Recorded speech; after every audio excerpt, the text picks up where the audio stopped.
Testing, testing, testing. Let's see.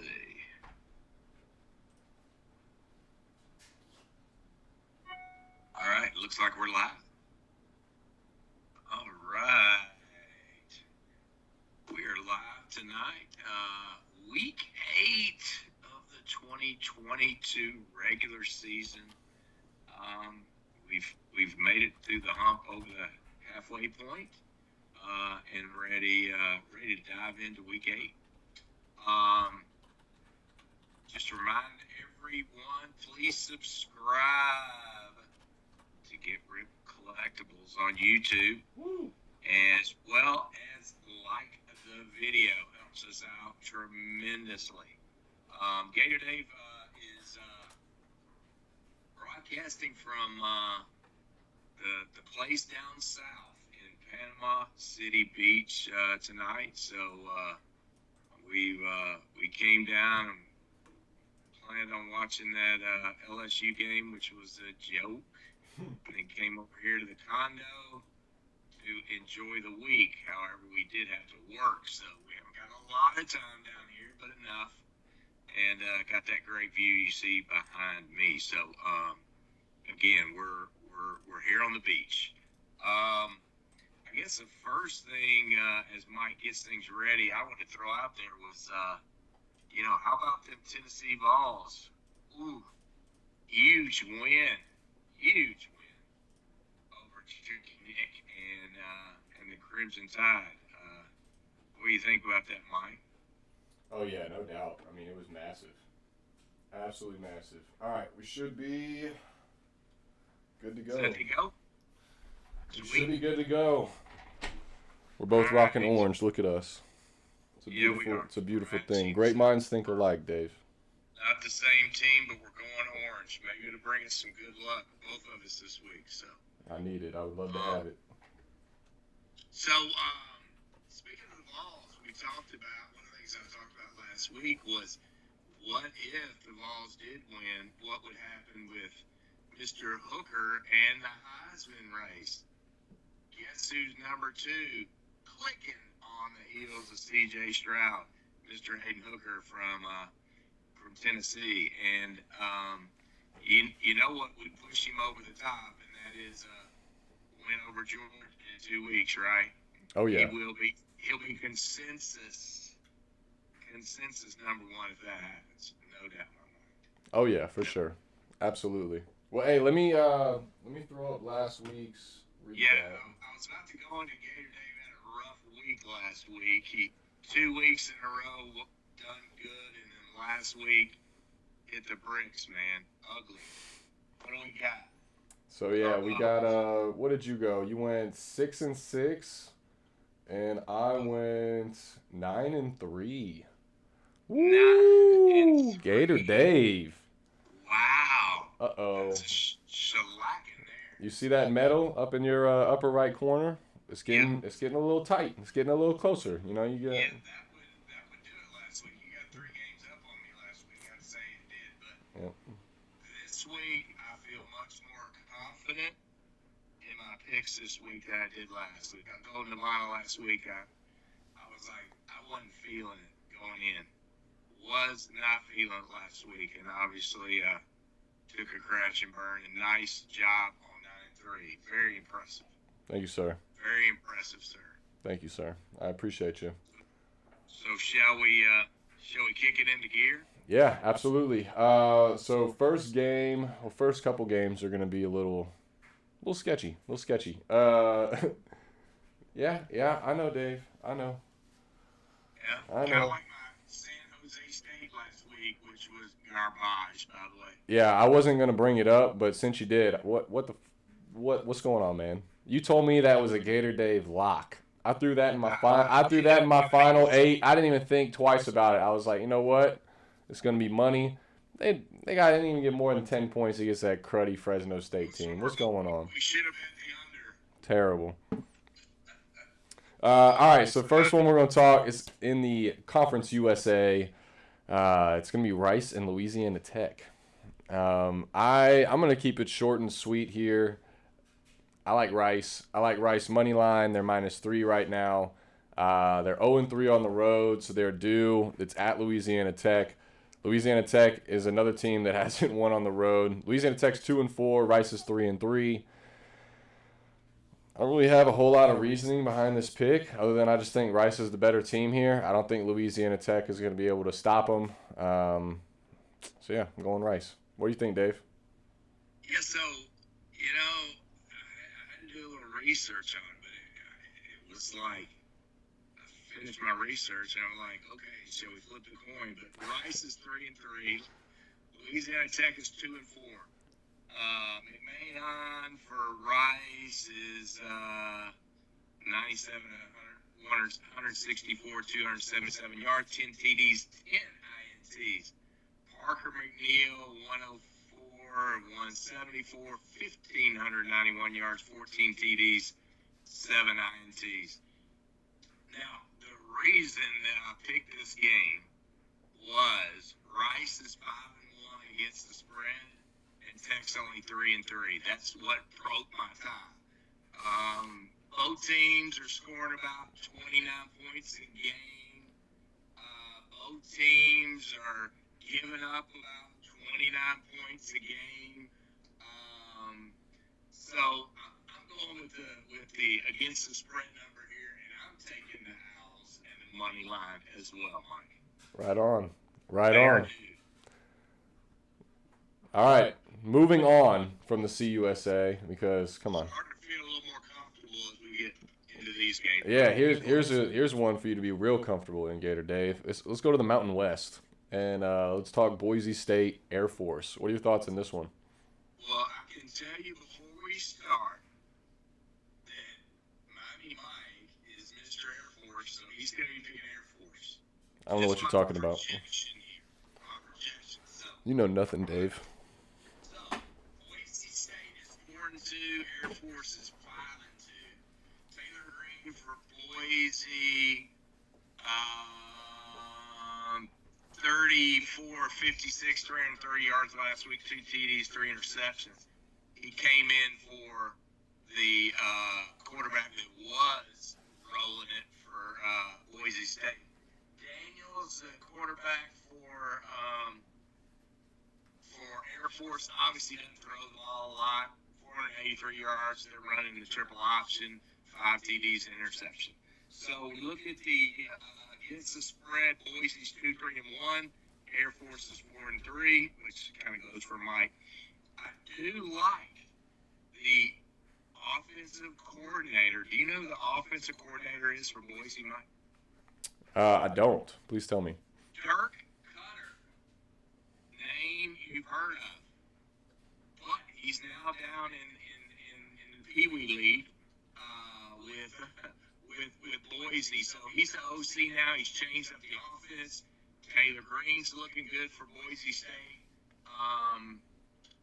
Boise notoriously has done well against that triple option if we look in the past. And this year, in my opinion, Air Force is not the normal Air Force. So I am saying Boise plus 3 points here, Mike. All right, right on. I am. Yeah, you read me like a book, Dave. I am on Air Force in this game. I like them money line. Sorry, I like Air Force money line. Normally, I do like these academy teams. I gotta admit, Army and Air Force, they've been good to me. Navy is they're hit or miss lately, but they'll get back on track. But Air Force is solid this year. I can't say the same about Boise State. They had a really shaky start. I was on them earlier in the year. I loved them against that Oregon State team when they played them to start it off. Absolutely embarrassed me. Then I went against them with San Diego State. They embarrassed me again. They absolutely shellacked San Diego State. And then they just beat the poop out of Fresno State last week. And then they had a bye. So actually, Boise had a bye last week. So they've had that bye week going in, extra time to prepare for the option. I'm saying this out loud, and I'm not really sure I like my pick anymore. But I'm going to stick with it. I like Air Force to get it done. from the games that I've watched, this Boise State team. So their head coach right now is a former player. He was back like in Boise's heyday when they did the Statue of Liberty, like primetime Boise, right? He was one of their guys. He's now the head coach, and they were not living up to that standard at the beginning of the year. I mean, it looked all bad for Boise. He's been able to turn it around and get them back on track. They've won 4 out of their last 5. Only loss being to UTEP, but it's UTEP. Kind of significant there. They haven't really played anybody either in those 4 wins. New Mexico, Tennessee, Martin to name 2, and then that Fresno State team that I just mentioned. I don't know. I'm really not sold on this Boise State team yet. This would do it for me for sure if they can get it done at Air Force. But give me the Academy squad. Let's ride. Let's get it done. Oh. Let's get it done. All right. So that's a head-to-head. First head-to-head. That's right. Hey, speaking of, though, I do want to mention those games that you and me were in sync with last week. I think it was like 3-1. So, see, people should listen. Hey, we're on to something here. People should listen. When we agree, those are for sures. Shoot, I'm gonna listen when I get to the book tomorrow. I'm gonna listen. Yeah. All right, next game we're gonna talk about here is gonna be Cincinnati SMU.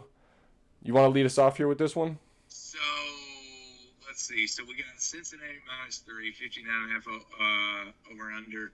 Cincinnati is 5-1. SMU comes in at 3-3.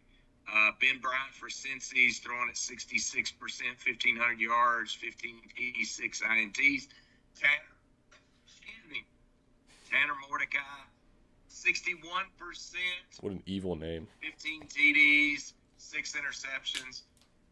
The Bearcats are, I think everybody came in thinking the Bearcats were going to be where they were last year, but they're coming in at 2-4 against the spread. But SMU's 1-5. Obviously, the Bearcats have the coaching advantage here, without a doubt. They're ranked 21st in the nation right now. Whatever. The Bearcats do come in with a better defense, which I think is important. Much better defense than SMU. They're ranked 65th. The Cats have a running back. His name's Charles McClellan, averaging 6.6 per rush. SMU likes to throw the ball, averaging 351 yards per game. But I am going with the steady hand here and the coach, and I'm going to take the Bearcats and the money line. Bearcats on the money line. Yeah, I'm ultimately with you. I do like SMU. I like what Rhett Lashley, that new head coach, he's from Miami, the OC. I like what he's doing there. I think he's going to turn them around and get them going in the right position. He just needs more time to get his guys in and get them more comfortable with his system. They've had some really tight games this year, but they've had some good ones as well. I just don't think that they're going to be able to. I just don't think they're there yet. Cincinnati is still sneakily right now. They're 5-1. I mean, they have an outside shot at a big bowl game, and if these upsets keep happening that like we see, I mean, they sort of have their destiny in their hands at this point. I'm with you. I think 3 is way too little for this game. Cincinnati -3. It's at SMU. I think it's easy money. Cincy won last year 48-14. I think it's going to happen again. Give me Cincy money line as well. Awesome. All right, moving to the Big 12. We got Kansas Baylor now on the board. Kansas, man, how about it? Even with their backup last week, putting up numbers. He had 4 tutties, 2 picks in a game that, I mean, they really had a shot to win against Oklahoma. The defense just couldn't give them a break. Oklahoma fought. It was a really great game. Over was, I think, hit in the first half maybe. It was awesome if you had the over, which luckily. Also had Kansas plus 10.5, so it was a good week, a good game. I really was impressed with that backup, that transfer from North Texas, filling in for Jalen Daniels. I just don't know if he's going to be able to do it again this week against Baylor. I think Dave Aranda is going to have something ready for that guy at this point. Baylor's also in a position, they're 3-3 now. They kind of got to get things going or their season's toast. I think that starts with Kansas, but it's a lot of points. It's a Baylor minus 10 right now. It's 10? It's at 10, yeah. Baylor minus 10. Let's see. What are the lines? The line opened at 8, so yeah, it's moved a good little bit. Man. Go ahead and give me Kansas. Give me Kansas plus 10. Give me the double-digit dog again, and let's see if we can't get a little backdoor cover here against the Baylor Bears. What do you think, Dave? Yeah, I think I went. When I looked at it last, and it was a day and a half ago, it was 8.5, and I would have leaned Baylor then. So Kansas 5-2, Baylor 3-3. The Bean Man with 16 and 27, 265 yards, 4 TDs, 2 interceptions. Against that just massive OU defense. That's right.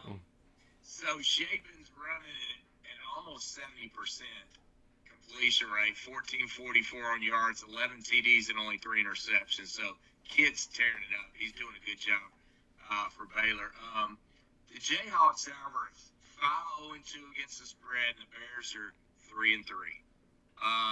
Both defenses in the hundreds. 103 for Baylor, which is a little odd with Aranda, and Kansas is 177. KU is 53% on third down efficiencies, good for 10th in the nation. Head-to-head, both teams beat Iowa State by 3 points, so watch out there. KU's averaging 40 points a game, Baylor's averaging 39 a game. So here's my deal. I'm thinking that because of the crappy defenses, and we're in the Big 12, that this game is going to be lots of points. So Gator Dave is going over 59.5 in this game, sir. All right. Well, it's actually dropped a little bit. It's down to 58. So you got a couple points on your side there. Yeah, baby. I'll take it. Hey, I like the over here too. The only thing that I'm a little iffy on is when you mentioned Blake Shapen. So he is still in concussion protocol. He had a neck thing. He had to be hospitalized from that game last Saturday. He took a slide and took a targeting shot. So if he goes, I love the over. If he doesn't, it's still got a good shot. They got a backup named Kyron Drones. He's a big quarterback. He's like 6'2", 6'3", 225. He's a big dude. They got high hopes for him, so I like that number where that is for sure. I think that's a good number. Yeah, and everything I've read up to this point sounds positive for Shapen being in there. But like you said, I feel confident that if he doesn't go, the other guy will, and we can now beat our 58 points pretty well. Right on. I also like your Kansas now that number's gone up higher. Because like I said, I would have gone Baylor and been a little lower, but that's just too much with a 3-3 Baylor team right now. Yeah, I mean the fact that it has gone higher too, that to me in my mind that gives good indication that Shapen is probably going to go, or that it's leaning that way. Yeah. He'd probably have to have a big setback today, tonight, tomorrow kind of deal for him to not go. So. Yeah, I think the over is probably a good play there for sure. Next one we're going to discuss here, we're going to stay in the Big 12. It's going to be the TCU-Kansas State game, prime time, Saturday night. You got number 17 Kansas State going at number 8 TCU. TCU is on a tear, to say the least. They're 6-0. Kansas State is 5-1. Man, I've been all over this TCU team. I absolutely love the quarterback. Max Duggan is a monster. To me, it's like watching Jalen Hurts again in college. He's absolutely tearing it up. He's got wheels. He's got a cannon. He makes good decisions. So I love this TCU team right now. I'm high on them. But they got some weaknesses. Their defense is not it right now. Their defense gives up big plays, big run plays right up the gut. I mean, Oklahoma State was gouging them last week. It was really a back-and-forth game until TCU I won't even say TCU did. I mean, Oklahoma State sort of stabbed themselves in the foot with a couple turnovers and costly penalties. Kind of gave that game to TCU. Um, I tell you what, I like TCU in this game. Again, I like him a lot. I love Sonny Dykes. I think he's going to do really good things at that TCU program. But Adrian Martinez has been clicking for this Kansas State team. And I think that for the line to be where it is right now, you're looking at a Kansas State team that last week they put up, or the last time they played, let me double check that. Yeah, okay. So Kansas State has a bye week going into this game. That's why I wanted to double check. But if you look at the game they played prior, they played Iowa State. They only put up 10 points. So for the line to be where it is, it opened at 4. It's at 3.5 now in favor of TCU. For that line to be only right there, the over/under is at 54.5. For that TCU offense and that TCU defense, something's a little sketchy there to me. So I'm going to stick with TCU money line. I think they win the game, and I'm just riding the Horned Frogs as long as possible. Really, I'd love to see them do something as a dark horse this year. I think it's a great team to watch. They got 2 stud wide receivers, absolutely dogs. Their defense needs work. Kansas State beat them last year 31-12. They got one of the best underdog coaches in the nation with Kleiman. Then you give them a bye week as well. I mean, that's going to be tough. They're going to have a problem with Adrian Martinez for sure. I think I think you should change it. I really, you're feeling KSU. Come on, buddy. I'll change it. You're right. I'm gonna change it. Go Wildcats. Let's get the upset. Go Wildcats. There you go. All right. So Mike's changing it. So here's my theory there, Miami Mike. Tell me why I'm wrong. Kansas State 5-1, TCU 6-0.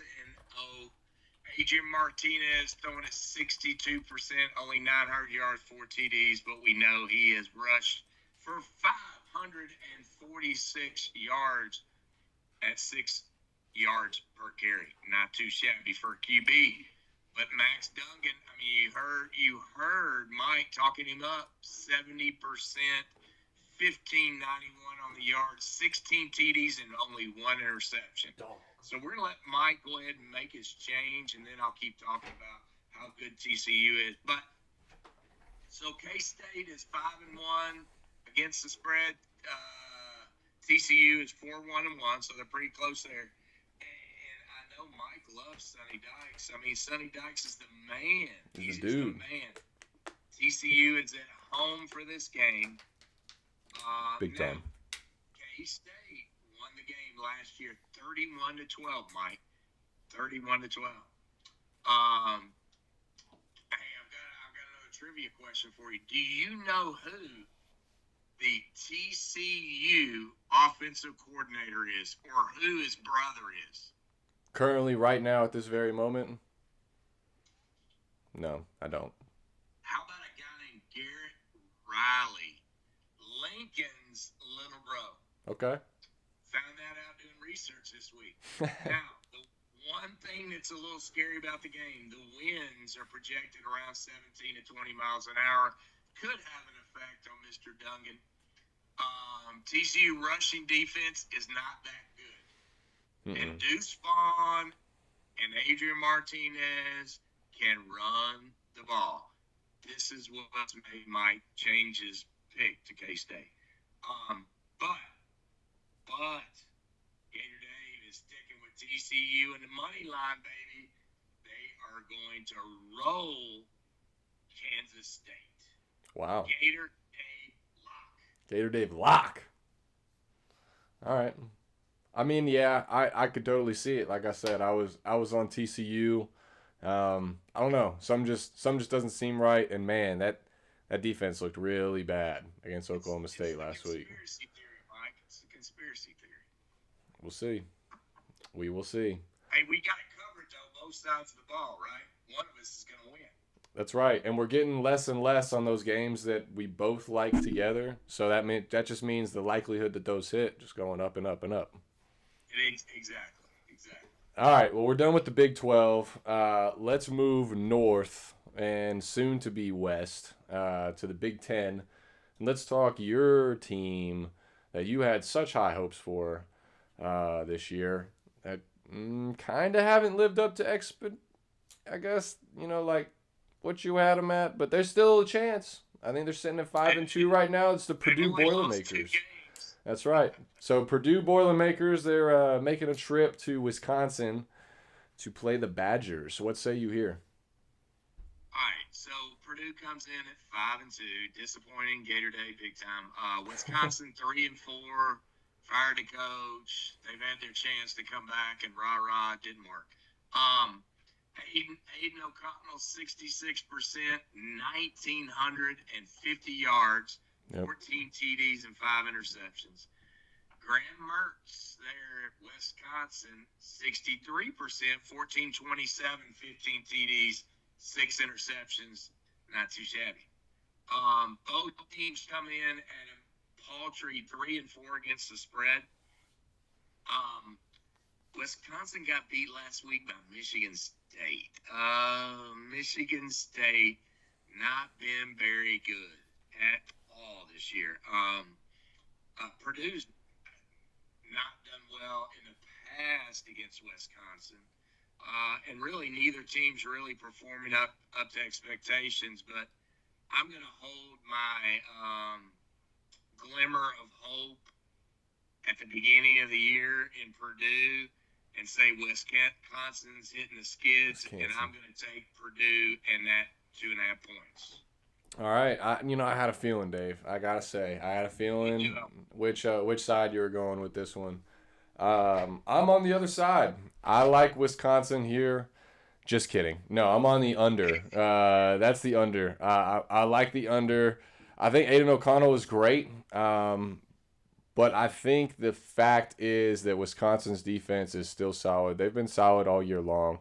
Just their offense hasn't really been able to get clicking with Graham Mertz. He's had a couple good games, though, lately since Paul Chryst got fired. That game that you mentioned last week against Michigan State, I unfortunately was on Wisconsin, so I watched it. It was really boring.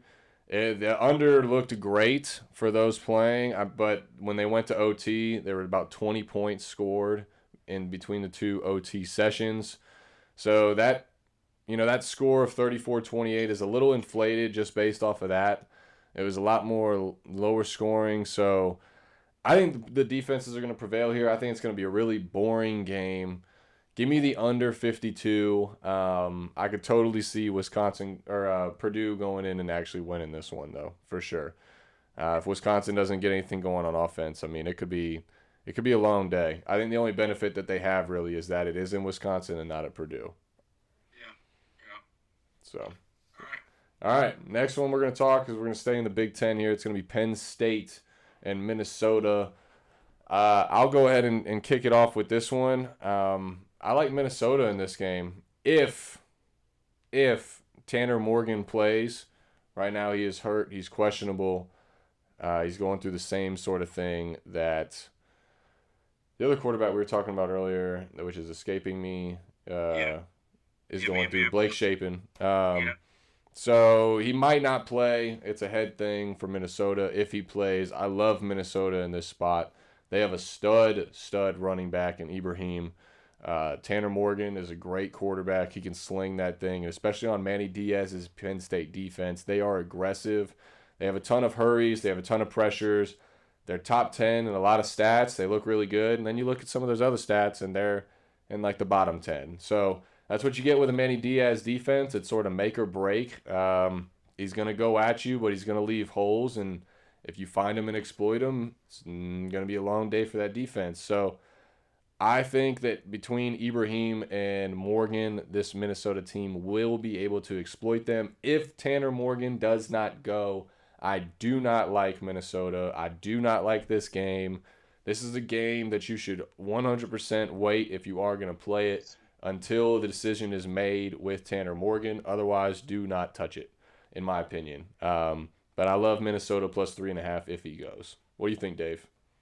So this game's at 3.5 now? Yep.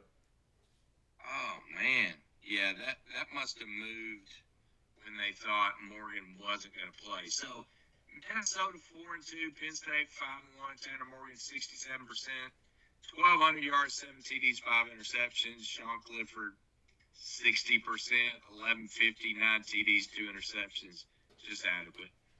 Minnesota's 4-2 against the spread. Penn State's 3-3. Now, this game's played at Penn State, and it's going to be one of them there whiteouts. One of them there. Normally, I don't go with that emotional thing, Mike.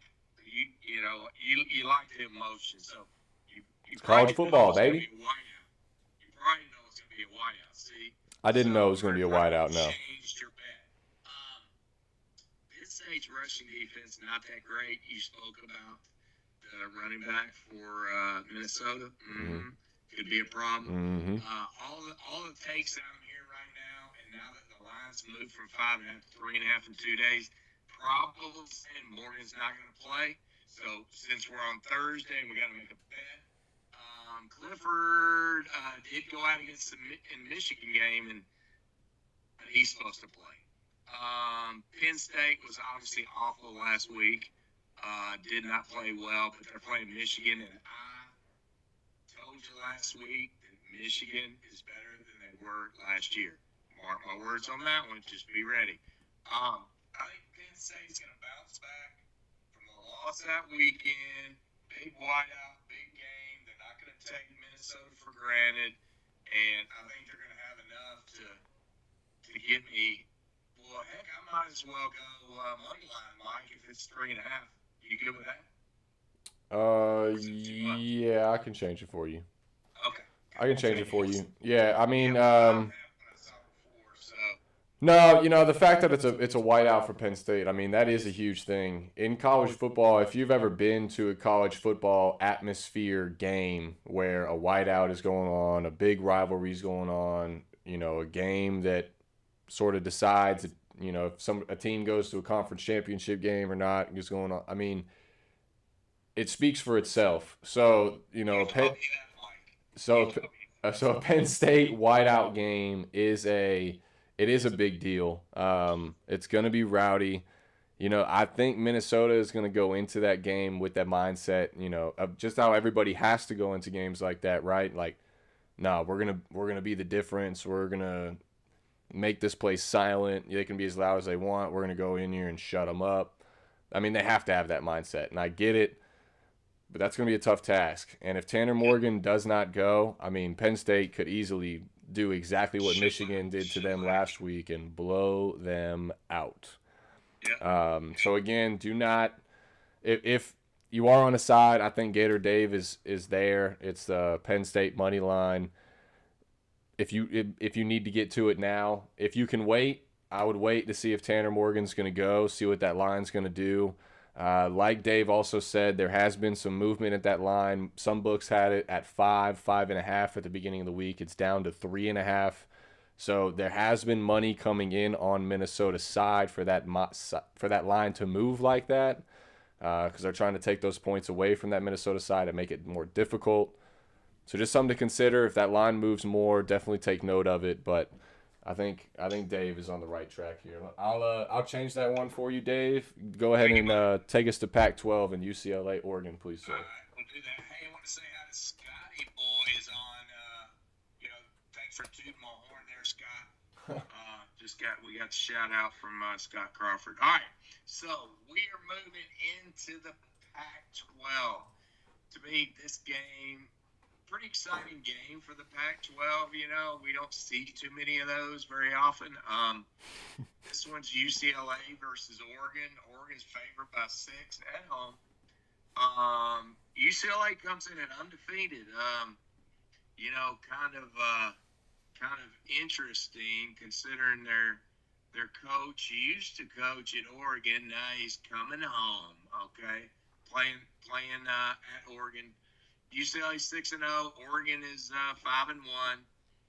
But DTR, listen to this: 75%, 1,510 yards, 15 TDs, and only 2 interceptions. Not too shabby, right? Not bad. But guess what? War Eagle, Bo Nix. Your favorite player behind Emory Jones. Who we won lots of money off of last year. He's 70%, 12 TDs, 3 interceptions. Both teams come in at 4-2 against the spread. DTR was 18 of 23, 200 yards against Utah last week, which he knows a decent team. Obviously, Oregon's rebounded since their loss to Georgia, but then again, they're going over and playing in the Pac-12 and playing nobodies, right? The offenses are good. They're not explosive, but they're good. And a lot of these passes, it's not this bomb passes. It's dink and dunk, obviously. That's why some of the rates are closer to 70%. Now, one interesting fact here is that all of UCLA games have been on the over side of things. Just a little tidbit of information. So when we look at strength of schedule, UCLA is 102nd and Oregon is 30th because they play Georgia. Originally, I was going to bet the over because it just doesn't seem like a lot of defense in this game. But I've switched my tune, and I'm going to give them 6 points and take UCLA in this game, Mike. Right on. Yeah, I'm with you. Excuse me. I'm with you. The line's actually even moved a little bit even since we started the show. It's gone up to 6.5 now. So there is some money coming in on Oregon. I'm with you, though. I like this UCLA team. I like what they're doing. Ultimately, it's the decision for me of picking the defense and the quarterback in this one. I think DTR is the more reliable guy against Bo Nix. Bo Nix is having a great season, like you mentioned. It seems that he's maybe put those Auburn woes behind him since he's gone out to the Pacific Northwest. But I think this UCLA defense is going to come to play. And I think they're going to be physical, and I think they're going to remind Bo Nix of that SEC football that he ran away from. And one thing that UCLA, when they played Utah, the Utah guys said how physical UCLA was. They were not prepared how physical they were. They brought it to the game. They're going to be ready to go in this one. It's in Eugene. Eugene's going to be rowdy. Top 10 matchup. Big factor in potential rematch in the Pac-12 championship as well. Give me the Bruins. As crazy as it sounds, give me Chip Kelly in the revenge game. I don't think it's crazy. I'll be honest with you. The folding chair is going to come into play in this game. Folding chair Nix. He will fold big time in this game. He always does in big games. He can't, he's going to get out there and he's going to make stupid decisions. You watch 2 interceptions, 3 interceptions, and the Bruins are going to take this one to the bank, man. They're going to win this one outright, in my opinion. That's why I say take those 6 points or whatever. Where are we at? 6.5. Yep. Take those points. Yeah, I think they got a great shot at winning outright too. Another team that I think has a great shot at winning outright is Kansas State, like we mentioned, and then this next team that we're going to get into. We're going to go to the ACC here, and it's going to be Pittsburgh versus Louisville.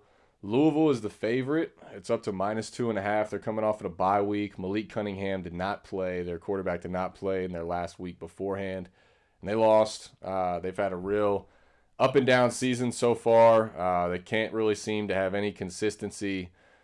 But same thing with Pittsburgh. I mean, Pittsburgh's 4-2, but they've been real up and down. I'm sorry, Louisville beat Virginia before the bye week. That was my mistake. They lost the week prior to Boston College, which not great. But, like I said, Pittsburgh's had issues being consistent this year. They played that Tennessee team absolutely phenomenally at the beginning of the year. They're top 3 now. But ever since then, they've it's kind of been like a little bit of a roller coaster for them. Keaton Slovis is struggling. He hasn't really been able to get it going. Offensive line has struggled a little bit. But I see plus sides. Pittsburgh just had a running back go for over 300 yards. He broke records against Vatek. They beat him by 16. Then they also are coming off a bye week going into this Louisville game. So they're able to get guys rest. They're able to get guys prepared. Ultimately, I think this bye week favors Pittsburgh more than Louisville. Yes, Louisville is able to get Malik Cunningham back, but it gives more time to Narduzzi and that defense to prepare for Pittsburgh. I'm telling you right now, Pittsburgh's at a position where they're 4-2. Destiny is still in their hands. If they win out, they're probably going to be in the ACC championship against most likely Clemson or NC State, Wake, whoever, FSU. They got a shot still. It's not out of the books yet. Louisville, on the other hand, they got a much steeper hill to climb. I think Narduzzi is going to be in his guys' ear. I think he's been in their ear probably the last 2 weeks getting ready for this game. Give me Pittsburgh in the points. I think Pittsburgh has a great shot at winning this one outright and keeping their chances alive here in the ACC race. What do you think, Dave? Yeah, I'm gonna be with you on this one, Mike. So Pittsburgh 4-2, Louisville 3-3. Slovis and Cunningham both at 62%. Very pretty close considering Cunningham was supposed to be, God's gift. And Slovis is the guy from the West Coast. I mean, they've done okay. Now Pittsburgh's only 2-4 against the spread, but Louisville's only 3-3. Pittsburgh plays, Pittsburgh plays well on the road. And Louisville doesn't play well at home. I did a little bit of research on that. So that's advantage Pittsburgh. The Cards are like one of the most disappointing teams this year. I mean, they were supposed to be much better. They've got, at the beginning of the season, they've got a couple of recruits that are like in the top freaking 50. So they had a good recruiting class coming along, but they've been a roller coaster. They've been disappointed, period. So, but the other thing to point out is Pitt's defense hasn't been like it used to. So like you say, Narduzzi's got to get his head out of his ass and get that defense going. Louisville's defense is just horrible, just flat horrible. Both teams are running about 8 penalties a game. Pitt lost against Georgia Tech. Louisville lost against BC, so they've had bad losses. But I'm telling you, Pitt's the team here without a doubt, and being able to get 2.5 points is money in the bank here. So I'm all over Pitt in this game. Right on. Yeah, I think they get it done. I really do. Hey, shout out Public House is on here too. What up, Pub? My boy.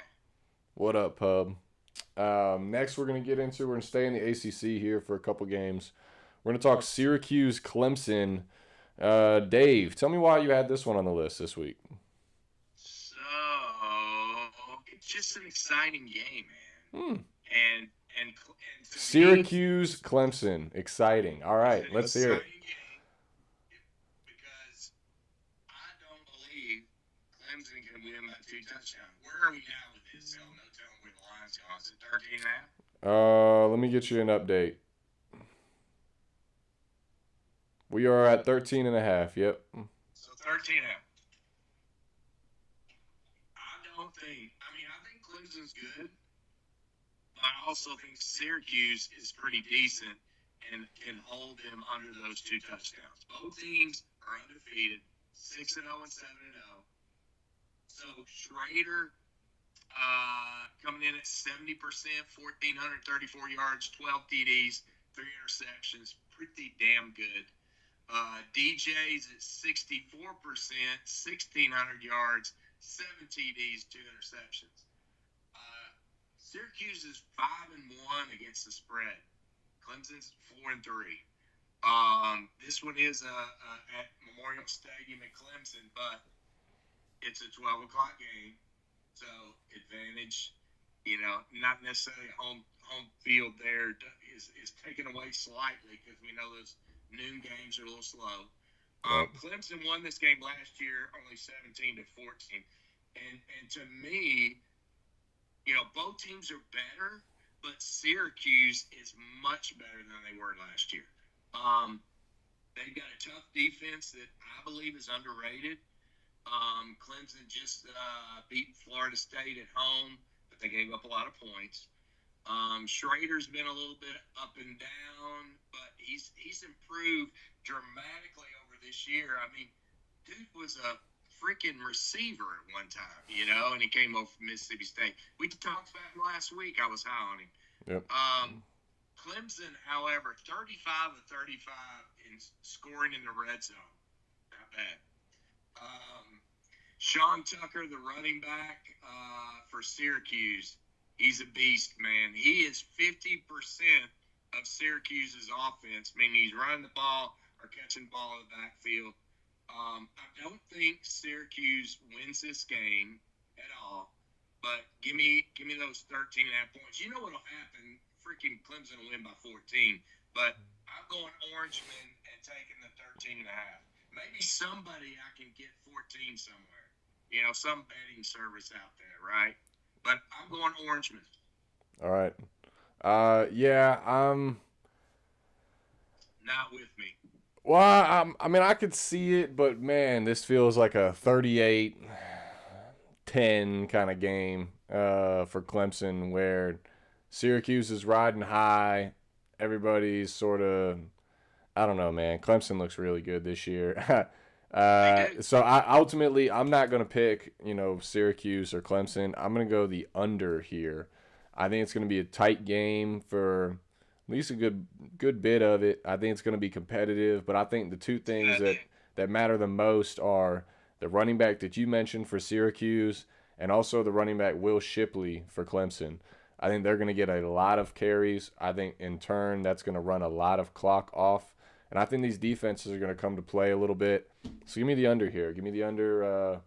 Actually, I said That's the play, Mike. I said the under. I think I'm on the over, actually.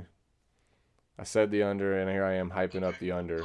But I have the over written. So we're gonna backtrack everything I just said, and here's why I like the over. No, I do think that Syracuse can keep it competitive just because of those running backs getting it together. But I think what you mentioned about the red zone is a key factor there for Clemson. So yeah, I went with the over. I'll stick with the over. Let's go the over. Next one we're going to talk about we got 2 games left. This one I do not want to talk about, but here we are. Dave threw it on there because he knew this. We were going to discuss the Duke-Miami game. Oh, God. Hey, what's the point spread right now? Because things have changed. It was at 9. It got up to 9 at one point. Yeah, it's still at 9 right now. So, okay, I'm good. I'll stick with my pick. So Miami is at -9. I don't like it at all. I'm actually on Duke. I'm on Duke plus 8.5, plus 9, wherever you can get them at. I think it's going to be a 1-possession game. Miami has issues with teams that they're supposed to beat, and we start slow. If this was at Duke, I would love this line. I think we'd cover it easily. But with it being at home, it's an early kickoff. A lot of fans probably aren't going to be at this game. It's a beautiful, it's going to be like 90 in South Florida. The temperatures are starting to go down a little bit, not too much because it's South Florida. So it's still going to be hot, still going to be humid for the game. A lot of people are going to be doing other stuff than going to see Miami struggle with Duke. I don't necessarily blame them. I'll be watching on TV, but it's Duke. We've overlooked them in the past. We've started slow with them and other teams. Their quarterback, Riley Leonard, has dual threat capabilities. We're going to overlook them. I'm telling you right now. We are getting the toxic traits that have been within this program for the last 15 years out. But that takes time, and that takes experiences, and takes lessons like this one. This could easily be a game that Duke wins, in my opinion, at Miami and shocks us, and everybody jumps right back down our throat and says how awful we are and how Mario Cristobal should be fired already and blah, blah, blah. It could happen. So I am on Duke plus 8.5. I hope to God it doesn't. I really want to enjoy my Saturday. But, man, I mean, they call them the cardiac Canes for a reason. And last week, they almost put me through it again. We were up 20-0 and lose the cover and almost lose the game in the fourth quarter. They won 20-14. So, go Canes, baby. Dave, who do you like in this one? All right, I'm kind of on the same lines there, Mike. So Duke comes in at 4-3. Miami's 3-3. Riley Leonard, pretty damn good quarterback for Duke, throwing at 66%. Almost 1,600 yards, 9 TDs, 4 interceptions. I mean, Van Dyke is only 64%, 1,600 yards, 9 and 4. So, Well, yeah, and but Van Dyke, so real quick though, but here's the other yeah, thing with Leonard is that dual threat that I was talking about. yeah, Their starting running back has 73 carries yeah. for 363 yards. Leonard has 64 carries for 420 and 5 touchdowns. Well, what I was getting at is that Van Dyke is supposed to be the first round draft pick guy, but I'm looking at Leonard going, damn, this guy's for real. That's kind of I mean, It's fair. very impressive, especially to be at Duke. So Duke's 4-3 against the spread. The Canes are 1-5 against the spread. Awful. We look at head-to-head. They both lost to North Carolina by 3. Miami's pass defense is bad, but Duke has a poor secondary as well. Something interesting. It's been a long time since Duke has actually beaten Miami. Last week, Miami didn't cover against Virginia Tech. They won by 6. But I think Duke's a little bit better than Virginia Tech. So that's why I'm definitely saying take those 9 points in Duke right now. I believe that Miami will win the game by a field goal or maybe a touchdown. That's why taking 9 is like taking candy from a baby. I think it's a for sure bet here. Yeah, I'm not taking Duke when I get to the window just because I can't do it. You But I gotta do it, but man. I think nah, that one it's okay. I don't need to make money on it. You know what I mean? Just go ahead We and can lose your keep money when you know it's the right thing to do, Mike. we Come can on. leave that Come on. Let's where it book it. is. Look, I mean, this Duke team, I'm telling you, this is a team that could get overlooked by the Can. We look great on offense. Our defense looked fantastic for 3 quarters last week. Absolutely fantastic. Um, I don't know, man. This Duke team is going to be tough. They've lost 3 out of their last 4, but here's the losses. They lost to Kansas by 8 at Kansas. Kansas, you look what they're Yeah, doing this year. They yeah, beat Virginia by 21 at home. Then they went to Georgia Tech, lost by 3.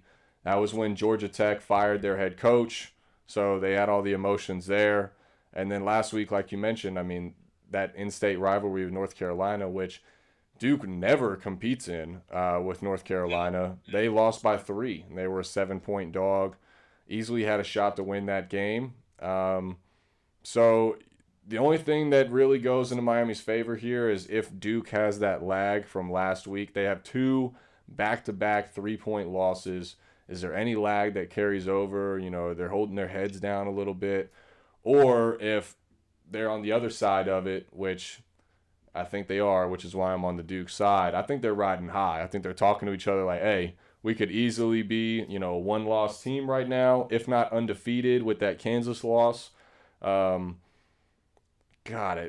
I'm gonna be fucking Just don't stressed out of bet the my game. mind from 12:30 p.m. to 3:30 p.m. on Saturday. I already know. I'm already prepared for it. I act like this is any different than any other game or any other week of college football for the last 20 years of my life, but here we are, Dave. Here we are. So, Uh, last game we're going to discuss here, we're going to go to the SEC. We are going to talk about the LSU Tigers and the Ole Miss Rebels. The Ole Miss Rebels are undefeated. Gator Dave is in love with Ole Miss. They're a fair team currently. He's dropped Purdue. He's dropped Baylor, and he has now switched all of his focus here to Ole Miss. Um, I just don't know. I just don't know. This we line, don't know. We don't know. this line was sketchy, right? So Ole Miss is Good, good, undefeated. good. Ole Miss is undefeated. They're playing at LSU. LSU's got a couple losses. Top 10 for Ole Miss, riding high. And the line is a pick 'em to open At LSU, it's a pick 'em. I don't know. Now it's shifted. It's LSU -2. So there's money moving in on LSU. Man, I'm gonna follow the money here.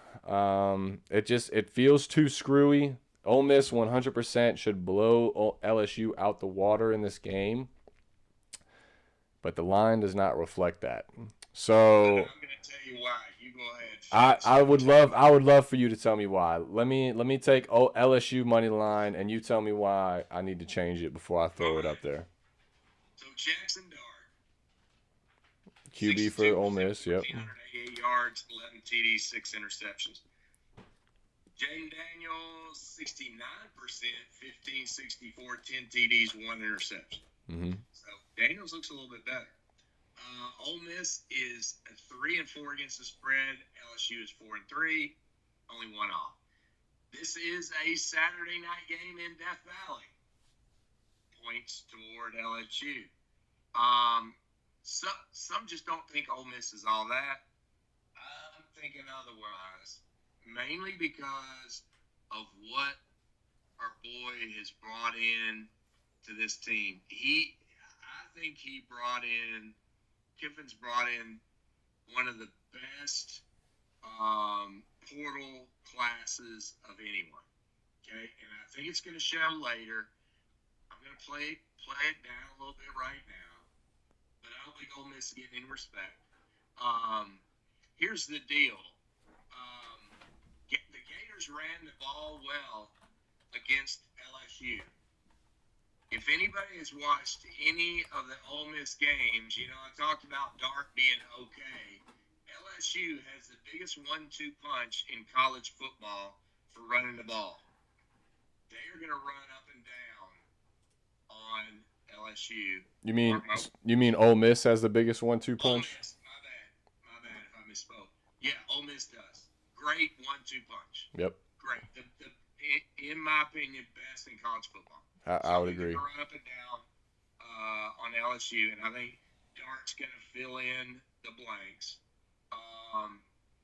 Now, LSU didn't play all that great in terms of defense against us. I mean, we're not that good. We put up 35,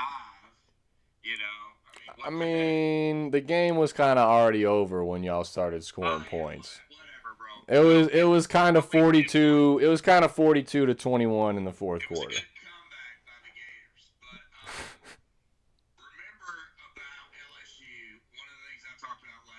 Which came to fruition, everything runs through Daniels, right?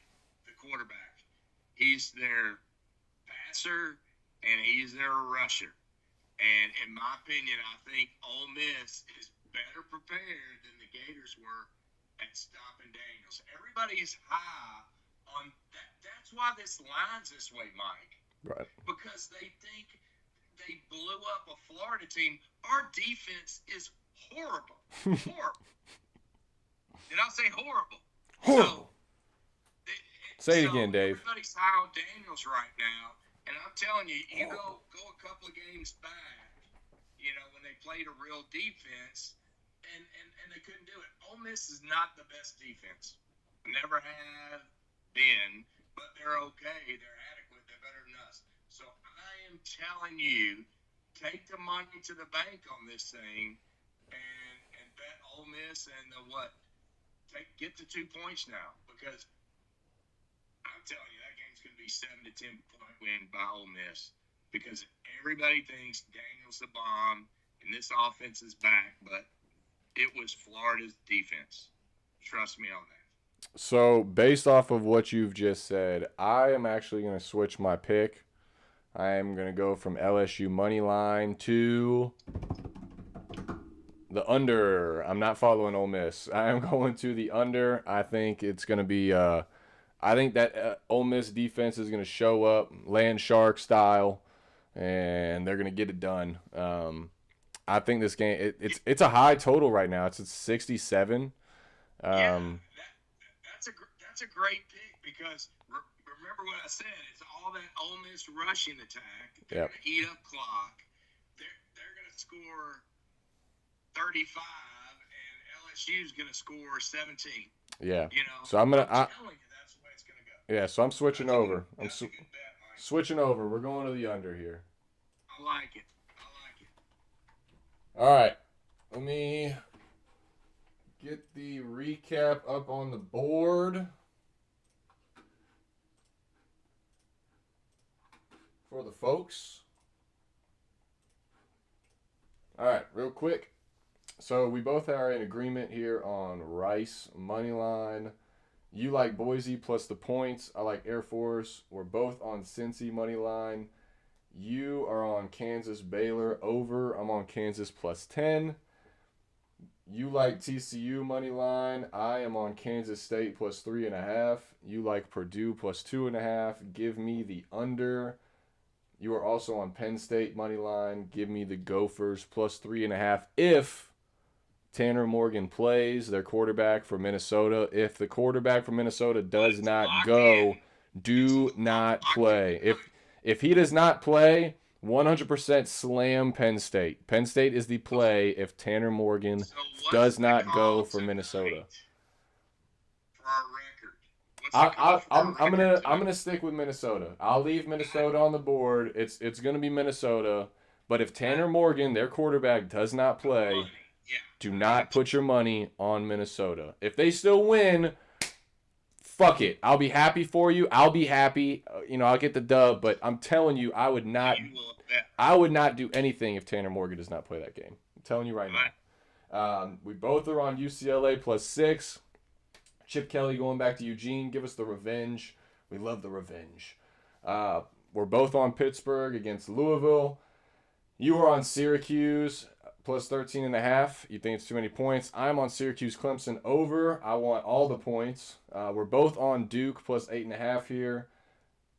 God. And then you are on Ole Miss plus 1.5, and I am on the under here for LSU Ole Miss. Do you want a surprise game this week, Dave? You want me to throw one at you here? Yeah. All right. Let me get a good one. Maybe one that I was a little torn on. All right. Okay. Okay. Do you want to talk like Power 5 or you want to talk a little smaller? Just throw it at you. Whatever you like. Okay. All right. Whatever you like. Let's go damn. Let's go Liberty. Let's go the Liberty game. Oh, they're calling that the Liberty versus BYU. Yeah. Battle of the Independents.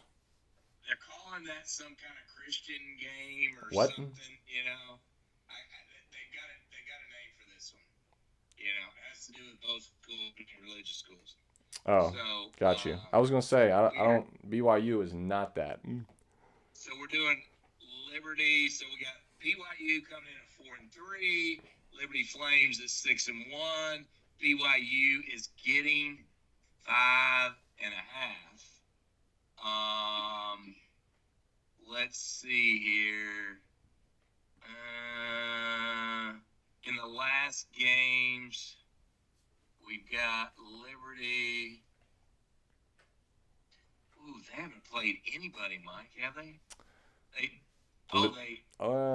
Sort of. Is that Wake Forest? They play? Yeah, so they've played Southern Miss, UAB, Wake Forest, Akron, Old Dominion, UMass, Gardner-Webb. For an independent, they really haven't played too many. They played Wake Forest. Too many Power Fives. And only lost by 1. Yep. But they played Gardner-Webb last week. Now. And won by 1. They only won by 1. Right. So. They also struggled with UAB. Only beat them by 7. I think this one's pretty easy, Mike. Don't do it. Don't do it. Ooh, Dave. Ooh, Dave. All right, sir. I'm on Liberty, man. Give me the points. Give me the point, and you write it down. Buster. It's gonna be plus 7 for Liberty. All right. Look, I got a little bit of details here for you. Okay. So Corey Brewer, the transfer from Baylor who went to Liberty, he has been injured since Southern Miss, their week 1 game. He's had a thumb injury. He was at practice this week throwing some darts. All right. So There's potential that he could play this week. So I am going on Liberty +7. I think they have a shot to win this one outright. Oh yeah. Oh yeah, buddy. It's up at 7. We got 7 points for old Liberty right now. I'll stick with 7. All right. BYU's 4-3. I mean, their season's already sort of toast, you know. It is. They're not going to get beat by Liberty. I don't know. So yeah, I like Liberty. Give me the points here. On BYU. Let's get rowdy in Lynchburg, Virginia this Saturday. Oh, they're playing at Liberty. They are. So BYU's going cross country. Hugh Freeze, great underdog coach. I'm still going. At home. Doesn't matter. It's BYU. They're not going to keep this losing streak up, man. I don't know. We'll see. I'll take it. Give me 7 points. -7, everybody. All right. Perfect. It's going in. Anything you want to say to the people for week 8 before we sign off, sir? Well, let's see. Georgia, Florida getting some rest. Tennessee getting some rest this week. So, it's going to be a little shaky. Now, we didn't talk about Tricky Nick is playing Mississippi State and the Pirates this week. So, that's a game to watch. Granted, Mississippi State didn't play all that great last week, but they have potential. So, I think they can keep that game. Somewhat interesting if Alabama keeps up the number 1 in the nation, most penalized team in the country. That maybe the Pirate has a chance to give them a run for their money. But one thing we do want to talk about is that next week we'll go our regular show on Thursday. But we are going to do a live broadcast, second annual live broadcast from the cocktail party in Jacksonville, Florida, to watch my Gators lose against Georgia. But we're going to have a good time. Not as good a time as last year. I promise you that, but we will have a good time. So looking forward to that for sure. No Gator game this week, but go Gators. I like that though, getting a bye weekend before the matchup. Yeah. Okay. We need it. Every bit of it. Hey, getting the T's crossed and the I's dotted down there in Gainesville before they head to Jacksonville. I like it. All right, sir. Well, I appreciate you. I look forward to seeing you this coming week. It's going to be a great time. Thank you, everybody, again for watching. If you still are, please like and subscribe if you have not already. Drop it in the comments if you have any questions or any games you want us to talk about, anything you want to go over about the show. We'd love to hear from you. Let us know if you're in the chat. What's up, chat? We see you. We love you. And, appreciate you watching again.